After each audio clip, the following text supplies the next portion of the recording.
become more comfortable with failure. That can be developed, not just sitting in isolation, but highly successful mentors can be advantageous to you. Getting involved with entrepreneurial centers and surrounding yourself with people that are in the same situation. But I would work on becoming more comfortable with failure. In today's episode, we delve into the fascinating world of entrepreneurial tendencies, those distinctive traits and behaviors that often mark the path to success for many business leaders. Understanding these tendencies is crucial for any aspiring entrepreneur, as it not only boosts self-awareness, but also provides a roadmap to navigate the complexities of the entrepreneurial journey. The Let's Get Entrepreneurial podcast is your ultimate launchpad for igniting ideas and skyrocketing your entrepreneurial dreams. Your two hosts will be Professor Gary Palin and serial entrepreneur Ryan Budden. Hello, Professor Palin. How are you today? Doing very well. Busy as always. Oh, I'd love to hear that. Life would be a little boring if it wasn't busy, right? Yeah, that's a fact. It's good busy stuff there. Oh, I'm glad to hear it. Speaking of good busy, we've gotten together today to talk about the 7 entrepreneurial tendencies. The reason I say it's good busy is that's what we've based the Janus assessment around, which lots of our listeners have heard us talk about. But before we get into that, I just wanted to give a brief overview of what these tendencies are and how you're the authoritative figure in the field. Well, it's been a long path and journey to develop this assessment. It goes back probably about 40 years where researchers started to research a concept called entrepreneurial orientation. And it was basically, what are the traits or behavioral characteristics of someone that's entrepreneurial? Now, it's pretty much settled into 7. There's some fluctuations. You'll see some with 9, some with 5. But those 7 that we use as the basis for the Janus entrepreneurial assessment are rooted in that research over multiple years. What got me interested in this, though, is, as you know, as one of my students, I'm an advocate of teaching young people to think entrepreneurially, not necessarily to how do you start a business, because there's a broader application to thinking entrepreneurially. As a matter of fact, the data that really got my attention was in the United States, 93% of companies are looking to hire their employees the top 5 traits. Within that 5 is entrepreneurial thinking. Now, some are rating them at number 1, some are number 5, but that's still amazing. 93% in some capacity are looking for their employees to be entrepreneurial. With that, I would speak to people about that because when they heard that I was developing young people to be entrepreneurial thinking, many people said, how do I get access to your students? And unfortunately, the line people who wanted the students was much longer than the amount of students that I had to provide. But I would ask them, if they were interested in entrepreneurial thinking as a trait of their employees, how do they determine if they're entrepreneurial? They gave me really pretty much crappy answers. Along the lines, it was typically during the interview process, we would flush it out. Did you run a lemonade stand when you were a kid? Did you mow lawns? First of all, that's really weak. And it's very slow and sluggish. And it's very expensive to wait through the interview process. And so I started looking, is there a way to measure it similar to like a personality profile, like a Myers-Briggs or a DISC analysis? There was really nothing that existed that was worth, in my opinion, was worth anything. So I decided, well, I'll create one. Like anything else, when you're developing something, you always think it's easier than it actually is. And that journey started about 7 years ago. I've been working on this for quite a while, and it's launched and going, and it's been very effective. That's the core genesis of how I got involved with the entrepreneurial thinking component, measuring tendencies, and the application towards it. You've been involved in this for so long. You're the perfect person to help talk about what these tendencies are and how, whether it's through the Janus assessment or just intrinsic thinking about how you operate as an entrepreneur, how valuable understanding these tendencies can be so that you can work on specific characteristics in yourself and may optimize how you think about things, how you react to things, because ultimately we are the best thing we can work on every day. What we're going to talk about today are those tendencies. The first one we have coming up is degree of autonomy. That's one I find very interesting. Both you and I are very comfortable with autonomy. We crave autonomy. That's probably one of the reasons that we are entrepreneurs. I think we need it more than we crave it. The flip side of that is dealing with a micromanager. And this is an example of the assessment can help an individual understanding where they are on the scale, but also understanding who they bring on the team, be it a startup or if it's in a large corporate environment. If I'm a micromanager, I do not want someone with a high level of autonomy. There's just going to be conflict. Versus, again, I'll point at you and I with the antithesis of micromanagers.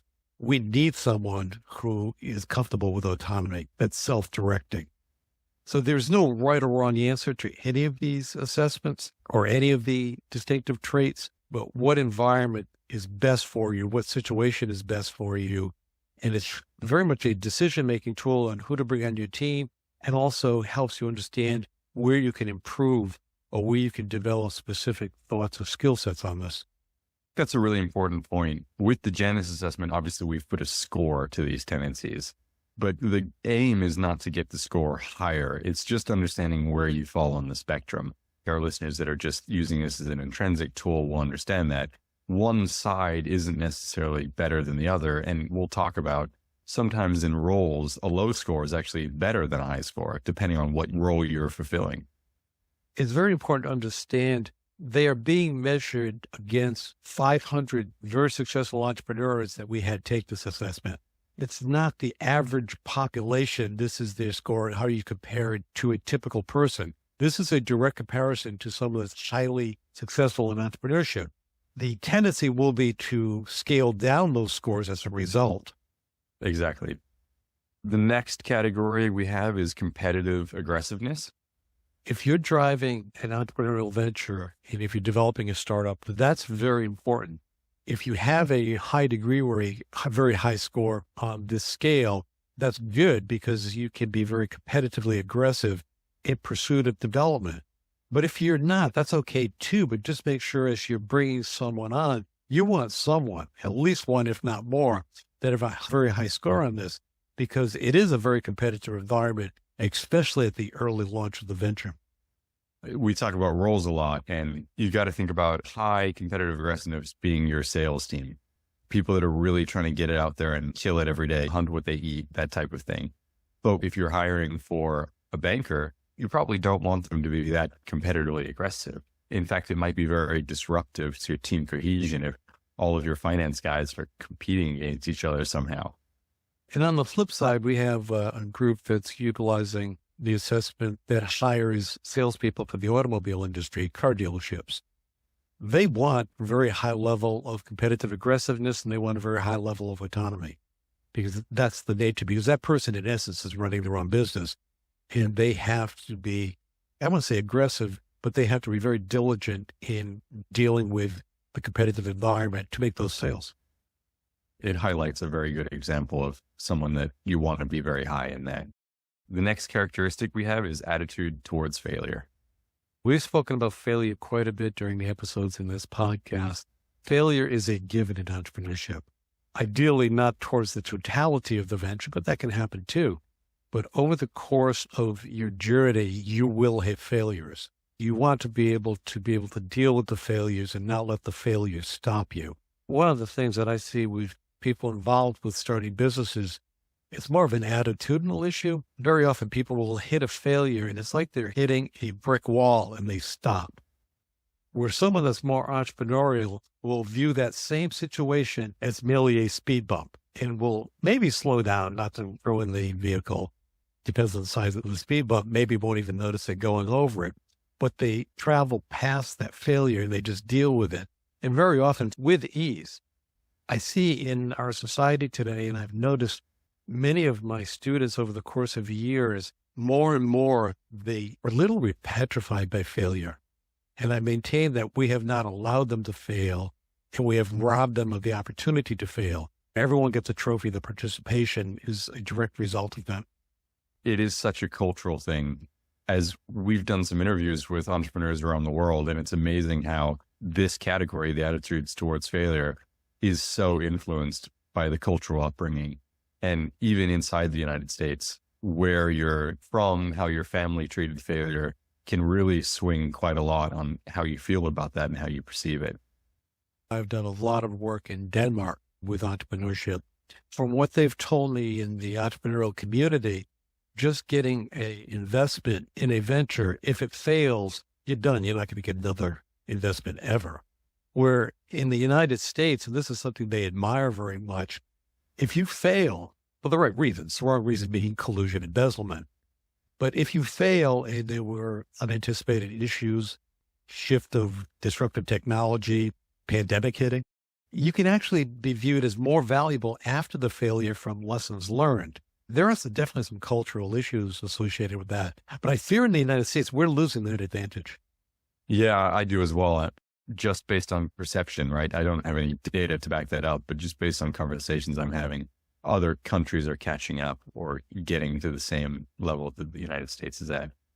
So if someone has a low score and attitudes towards failure, this is one that you can definitely shift and adjust as you're moving forward. As you take it, these scores are not locked in stone. They will morph over time. That would be something I'd advise someone to work on, is their perception of failure and become more comfortable with failure. That can be developed, not just sitting in isolation, but highly successful mentors can be advantageous to you. Getting involved with entrepreneurial centers and surrounding yourself with people that are in the same situation. But I would work on becoming more comfortable with failure. That's a really good point. These scores can change, and that's kind of the point. You can figure out how you want to adapt to a different characteristic or tendency and shift that. Attitudes towards failure, as you pointed out, is one that will probably change quite a lot if you're newly getting into entrepreneurship, because you're going to fail. There's no ifs and buts about that. It doesn't have to be a tragic failure. It can be small, repetitive failures, but it will probably shift the score quite a lot. Yeah, when you talk to entrepreneurs too, there's always humor involved with the failure. They become the best stories. Yeah, they do. They do. And the best learning lessons, you hope. Ryan, before we continue, I'd like to address an important issue for the Let's Get Entrepreneurial podcast. Creating a quality podcast with valuable content is very time-consuming and has substantial costs to create and produce. To cover these costs, many podcasts use a paid subscription model. Others use a sponsorship model. We prefer not to implement either of these options. I would like to address a concept called value for value podcasting. While we enjoy creating value for our listeners, providing insights that enhance their entrepreneurial success, it would mean the world to us if our audience would also give some value back to us to support our efforts. One might wonder, how can you support our show? Well, it's simple. Sharing our podcast with friends, colleagues, or on your social media is a fantastic way to give back. Also, we love receiving your feedback, comments, or even just a cheerful email. Or consider making a monetary contribution through platforms such as Venmo or Substack. You can also support us by setting up a bill payment through your bank. This method allows you to send a contribution directly to our physical address. Every bit of support counts, whether it's tuning in, sharing our episodes, or contributing financially. Each contribution helps us cover production costs and improve the podcast. Check out our website at prospirit.com, where you can find more details on how to support us. Every contribution, no matter the size, makes a massive difference. Decide for yourself, what is the value of this episode to you? Let's do this together. We provide value and you return value. Value for value podcasting. Thank you for being a part of Let's Get Entrepreneurial. Now, let's get back to today's episode. Up next, we've got acceptance of ambiguity. This is a really interesting one. People fall hugely across the spectrum here. I look towards my students. They are the most uncomfortable with ambiguity. I drive them crazy, in all honesty, because as a former student of mine, I purposely embed ambiguity Very much. into all of the courses that I teach. It's because I see this total uncomfortable component of young people with ambiguity. And I think in their education, they've been told, do these steps, accomplish 1, 2, 3, 4, and you will succeed. When you get into entrepreneurship, there's no one there laying out those dance steps for you. You have to figure it out in the midst of uncertainty. So if you are uncomfortable with this, you will get paralyzed and just stop. Without a doubt. I've certainly seen that in my consulting career, people needing that top-down direction, and it's not there in entrepreneurship. A lot of times you're the one creating the criteria that you're even acting upon. Yeah, it's interesting. That's probably, I was saying that failure is one that you can adjust with attitudinal. With ambiguity, I believe much more difficult to shift your perception on ambiguity because that really becomes part of the core of who you've been and how you've been trained. So it takes a conscious effort to shift your thought process. That is one area that I would say of all the feedback I get from former students, that's the one area I have more people thanking me for making them comfortable with ambiguity, because when they got into not just startups, when they got into the business world, they said they were just hit in the face with ambiguity. People came on with them, were panicking, and they were thinking, oh, that's nothing. Professor Palin hit us with this all the time. Yeah, how funny, right? When you're in college or any sort of school, you get a rubric essentially that you're judged off of and have to complete. And in the real world, that's just nobody's giving you that rubric. I think of it in terms of if you wanted to teach someone to dance the tango, throw the steps on the floor and say, here, step in all of these spots. And then say, oh, I can tango. That's not how it works. Right. That's too funny. That's a really good analogy, actually. So our next characteristic is propensity towards risk. That will fluctuate tremendously with individuals and also situational. That will change over the course of your life. And we've had conversations of, I encourage young people to get involved with entrepreneurial activity at a younger age because they have a longer time to recover from the risk, and the impact of it typically is not as great. Whereas if someone is, say, in their 50s and 60s, they have typically more assets and much more to lose in a very shorter recovery time. The risk is attitudinal also, but it's something that really is part of that person's being. I don't know how much you can adjust that risk, but be aware of that. Another area with risk, people think entrepreneurs are risk takers, and they are not. Entrepreneurs are risk managers. Risk takers are people who jump out of perfectly good airplanes and people who jump off a bridge with a rubber band tied to their leg. They're seeking risk for the sake of risk, the rush of the adrenaline flow. Entrepreneurs accept risk. They will try to manage and divert risk, but they're not running headlong into, oh boy, we're going to deal with risk. If you understand that with risk and manage it, I think that can help you deal with the risk component and understanding where you are on the scale. This is a really big one that, of course, is a self-analysis tool, but I've actually found it more valuable in team analysis, understanding who you're working with. If one person has a high propensity or very high propensity towards risk and somebody has a low, understanding that in different situations, those two people are going to be very uncomfortable or super comfortable. So you can frame conversations around it and make sure team cohesion is being taken care of. And also team formulation, that's important. You mentioned financial, let's say specifically a bank. If I'm forming a team to develop, say, some type of new product, and I have a team of 5, I don't want 5 very high risk takers on there, but I might want 1.